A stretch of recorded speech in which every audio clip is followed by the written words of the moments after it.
They cuffed her, marching her through the base like a common criminal. The charge? Impersonating a Navy SEAL. The military police were smug, convinced they'd caught a fraud. She was small, unassuming, not the muscle-bound figure people imagined when they thought of America's most elite warriors. The whispers followed her down the corridor, a mixture of scorn and disbelief.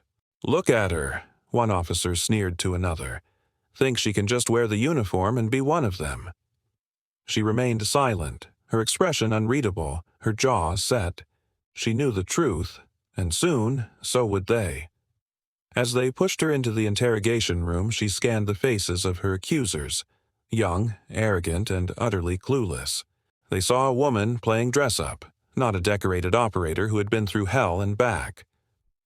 "All right, let's make this easy," the lead MP said, slamming a file on the metal table. "Start talking. Who are you, really? Where did you get the uniform?" She simply stared back, her gaze steady. She wasn't going to give them anything. They hadn't earned it.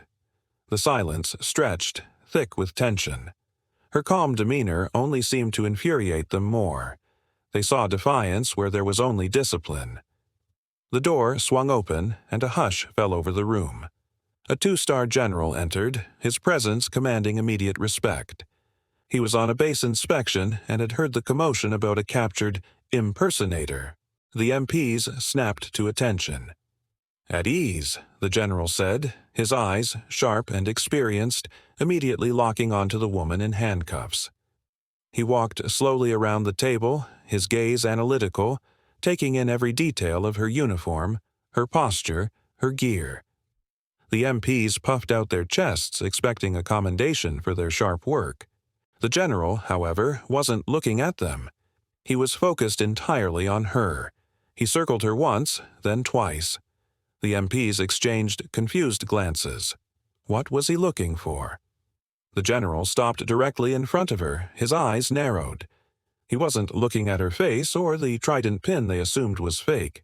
He was looking at something small, something most people would overlook, attached to her tactical vest. A slight smile touched the corners of the general's mouth. He leaned forward, his voice low but carrying the weight of absolute authority. "Where did you serve, sailor?" he asked, his tone respectful, a complete shift from the derision she'd been facing. The MPs were stunned into silence. The general pointed to a small, worn, and slightly battered object clipped to her gear. It was a custom-made multi-tool, uniquely modified in a way that wasn't standard issue. "Only operators carry that," the general stated, his voice resonating through the now silent room. "And not just any operator. That specific modification, that's a legacy from Team 3, a tribute to a fallen brother." He turned his piercing gaze on the lead MP. "Uncuff her. Now." The officer fumbled with the keys, his face turning pale as the gravity of his mistake began to sink in. The general knew. He saw the one detail that couldn't be faked, a mark of belonging far more telling than any ID card. With the cuffs off, she finally spoke, her voice calm and steady. She recited her service number and commanding officer from memory. A quick check on the secure network confirmed everything. Not only was she a SEAL, but she was one of the most decorated operators of her generation, a ghost who had completed missions that were still classified. The general offered a formal apology on behalf of the base. The young MPs stood mortified, realizing they had arrested a living legend. They had judged her based on her appearance, their own narrow expectations of what a hero should look like. They had seen a woman, not a warrior. The general dismissed the blundering MPs and then turned back to her. "I knew your old CO, he said, his voice softer now. "He always said his best asset was the one nobody ever saw coming." She gave a small, weary nod. This wasn't the first time she'd been underestimated, and it wouldn't be the last. It was part of her strength, her greatest camouflage.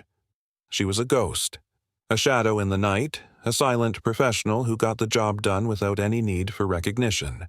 The tool on her vest was a memento, a piece of her history, a silent testament to the bonds forged in the crucible of combat. As she prepared to leave, the general stopped her one last time. "Your secret is safe," he assured her. "But a word of advice for those young officers. They learned a valuable lesson today. Heroes don't always wear the face you expect." She simply nodded, picked up her gear, and walked out of the room, leaving a profound and permanent impression on everyone who had witnessed the event. She faded back into the anonymity she preferred, ready for the next mission. Her identity wasn't in a uniform or a pin, but in her actions, her skill, and the silent symbols that only a true brother-in-arms would ever recognize. Her story became a cautionary tale whispered around the base, a powerful reminder to never judge a book by its cover. It was a lesson in humility, respect, and the true nature of heroism. The young MPs would never forget the day they arrested a SEAL, not because of the trouble they got into, but because they came face to face with the reality that the most dangerous person in the room is often the one you least expect. And sometimes the smallest detail, a simple tool carried in memory of a friend, tells a story louder than any official record ever could. Thank you so much for watching this incredible story unfold with us. If you were inspired, don't forget to hit that like button and subscribe to our channel for more amazing content. We love bringing these stories to you, and your support makes it all possible. Ring that notification bell so you never miss an update. We'll see you in the next video.